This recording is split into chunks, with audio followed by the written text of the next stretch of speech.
Magical watermelon diesel train. Alok बहुत ही परेशानी में दिख रहा था। उसका भाई नितेश ये देखकर समझ गया कि आलोक का काम कुछ खास नहीं चल रहा है। नितेश आलोक से कहता है, भैया इस तरह टेंशन लेने से अच्छा है कि कोई उपाय ढूंढो ना। अरे क्या करूं नितेश, बड़ी मुश्किल से ये पार्क का धंधा शुरू किया, लेकिन कोई आता ही नहीं पार्क में। अरे तो पार्क में कोई ऐसी चीज रखो कि जिससे आकर्षित होकर लोग, बूढ़े या बच्चे पार्क में आए। हाँ तो तुम ही बताओ कि क्या उपाय करूं जिससे लोग यहाँ आए। नितेश अपने भाई को एक डीजल वाटरमेलन ट्रेन बनाकर देता है, जिस वजह से लोग और खास करके बच्चे उस ट्रेन से सैर करने के लिए पार्क में आने लगे। कुछ ही दिनों में आलोक का धंधा भी अच्छे से चलने लगा। आलोक वाटरमेलन की फसल भी उगाता था, लेकिन कुछ सालों से उसे वाटरमेलन की फसल भी अच्छे से नहीं हो रही थी। तब वो नितेश से कहता है, अरे नितेश, जिस तरह तूने पार्क के काम को अच्छे से चलाने का उपाय ढूंढा, उस तरीके से ही इस वाटरमेलन की फसल को भी बढ़ाने का कोई उपाय बताओ ना। अरे भैया, मैं ठहरा एक इंजीनियर, जो कर सकता था वो किया, लेकिन इस खेती बाड़ी के काम में मैं आपकी भला कैसे मदद कर सकता हूँ। लेकिन हाँ, हम कुछ नए बीज नए तरीके से बोकर देख सकते हैं, शायद उससे कुछ काम बन जाए।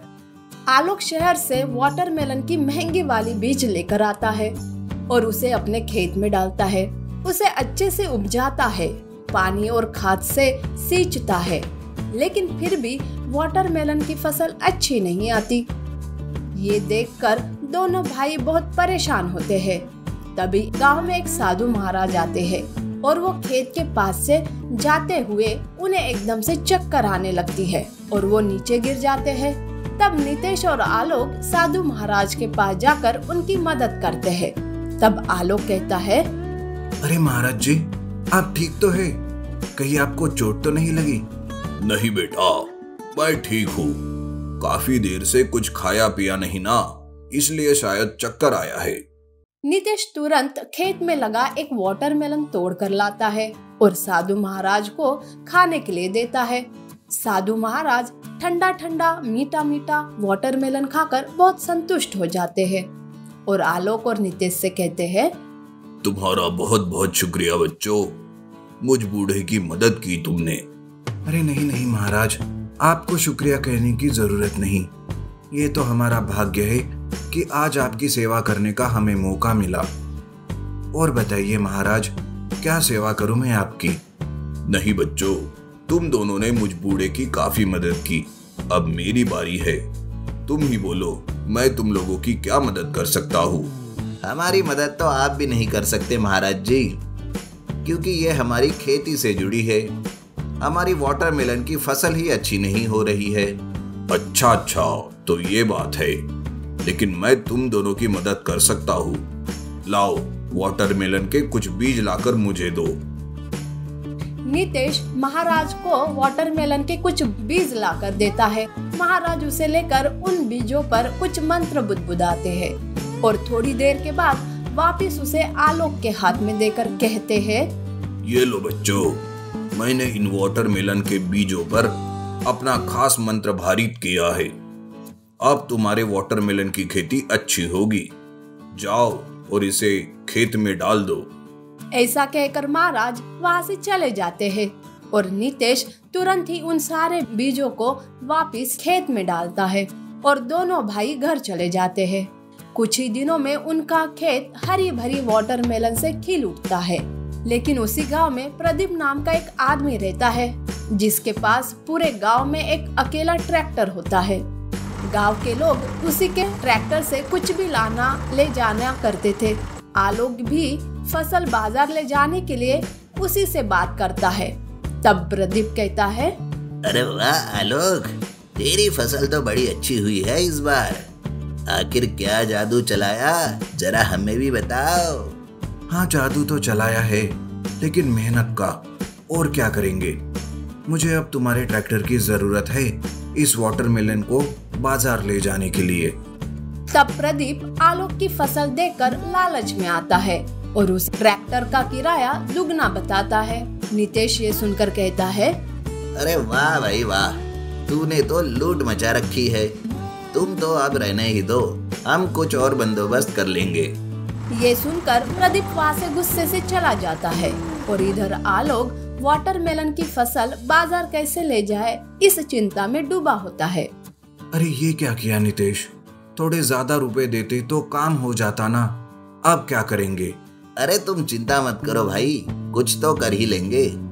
ऐसा कहते हुए नितेश की नजर आलोक के पार्क की डीजल ट्रेन पे जाती है, जिसे देखकर उसे आइडिया आता है और वह कहता है, लो हो गया जुगाड़ भाई, आप चलिए मेरे साथ।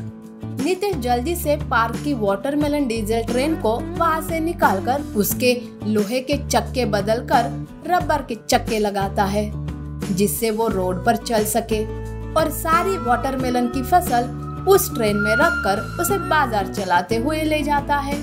वक्त पर बाजार पहुंचने की वजह से वाटरमेलन का दाम भी उन्हें अच्छा मिलता है। इस तरह आलोक अपनी वाटरमेलन ट्रेन को जरूरत के हिसाब से कभी पार्क में बच्चों के लिए चलाता तो कभी सामान लाने ले जाने के लिए रोड पर दौड़ाता। Super car restoration. कानपुर नाम के शहर में मोहनलाल नाम के एक आदमी का ट्रेवल एजेंसी रहता है। उसके पास बहुत सारी कार्स होती है जो वो लोगों को रेंट पर देता था। उसी के साथ मोहनलाल के पास अजय नाम का एक मैकेनिक भी रहता था, जो गराज में मोहनलाल के खराब कार्स की मरम्मत करता है। मोहनलाल अपनी ट्रैवलिंग एजेंसी से बहुत सारे पैसे कमाता है। एक बार अजय मोहनलाल के पास जाकर कहता है, सेठ जी अब मेरी तनख्वाह बढ़ा दीजिए, आपका बिजनेस भी अच्छे से चल रहा है, महंगाई भी बढ़ गई है। हाँ ठीक है, तू जा और अपना काम कर पहले। मोहनलाल हमेशा ही अजय की बात को इस तरह टाल दिया करता, लेकिन कभी उसकी तनख्वाह नहीं बढ़ा था। तभी एक दिन अल्बर्ट नाम का एक टूरिस्ट, जो कि एक स्क्रैप कंपनी का मालिक होता है, वो मोहनलाल के ट्रैवल एजेंसी में आता है और कहता है, मुझे शहर घूमने के लिए एक कार और ड्राइवर चाहिए।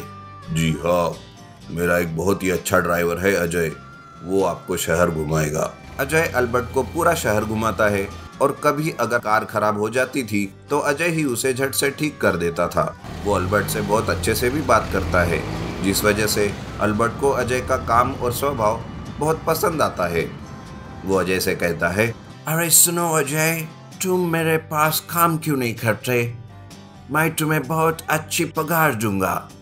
नहीं सर, मैं मोहनलाल जी के पास बहुत पहले से काम कर रहा हूँ, मैं उनकी नौकरी ऐसे नहीं छोड़ सकता। अजय की बात सुन अल्बर्ट भी चुप हो जाता है। दिन भर घूमने के बाद अल्बर्ट फिर अपने होटल में वापस चला जाता है। अजय फिर से मोहनलाल के पास अपनी तनख्वाह बढ़ाने की बात करने जाता है। तब मोहनलाल कहता है, अरे अजय, ये क्या लगा रखा है? हर 2 दिन के बाद 3 बार आते हो, तनख्वाह बढ़ाओ। अरे तुम्हें ढेर सारे काम है, वो काम करो, जाओ यहाँ से। अरे सेठ जी, मेरी वजह से आपका धंधा बड़ा ही अच्छे से चल रहा है। मैं दिन रात मेहनत करता हूँ, मैं उसी मेहनत का तो फल मांग रहा हूँ ना। अबे जा, बड़ा आया मुझे बताने वाला। तेरी वजह से नहीं, मेरी वजह से धंधा चल रहा है। निकल यहाँ से, मुझे तुम्हारी कोई जरूरत नहीं है। ऐसा कहकर मोहनलाल अजय को नौकरी से निकाल देता है और उसकी पगार भी नहीं देता।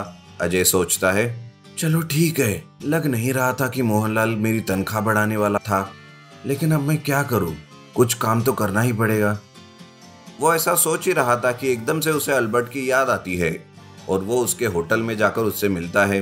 अल्बर्ट सर, मुझे आपकी कंपनी से कुछ स्क्रैप चाहिए, उससे मैं खुद की कार बनाऊंगा। अरे लेकिन तुम्हें कार बनाने की जरूरत क्या है? मैं तुम्हें पैसे देता हूँ, तुम नई कार खरीद लो। नहीं सर, मुझे खुद अपनी कार बनानी है। मैं ऐसी सुपर कार बनाऊंगा और उस मोहनलाल के सामने चलाऊंगा कि उसकी ट्रैवल एजेंसी का व्यापार ठप हो जाए। अल्बर्ट ये सुनकर अजय को बहुत सारा स्क्रैप मटेरियल देता है, जिससे अजय कुछ ही दिनों में रिस्टोरेशन करके बेहद ही खूबसूरत स्पोर्ट्स कार बनाता है और शहर में अपना खुद का ट्रैवल एजेंसी का काम शुरू करता है। लोगों को भी अजय की स्पोर्ट्स कारें धीरे धीरे पसंद आने लगती है और लोग मोहनलाल के यहाँ से कार्स लेने की बजाय अजय की कार्स लेने लगते हैं। इस तरह मोहनलाल का बिजनेस कम हो जाता है। एक दिन मोहनलाल सोचता है, अरे मैंने ये क्या कर दिया, आज मेरी ही वजह से मेरा एक प्रतिस्पर्धी खड़ा हो गया है। तभी एक दिन एक बाहर देश से आदमी आता है और उसे रिझाने के लिए मोहनलाल अपनी कार के बारे में उसे बताते रहता है। ये सब करते हुए अजय दूर से देख लेता है और जल्दी से एक स्पोर्ट्स कार लेकर मोहनलाल के सामने से चलाते हुए जाता है।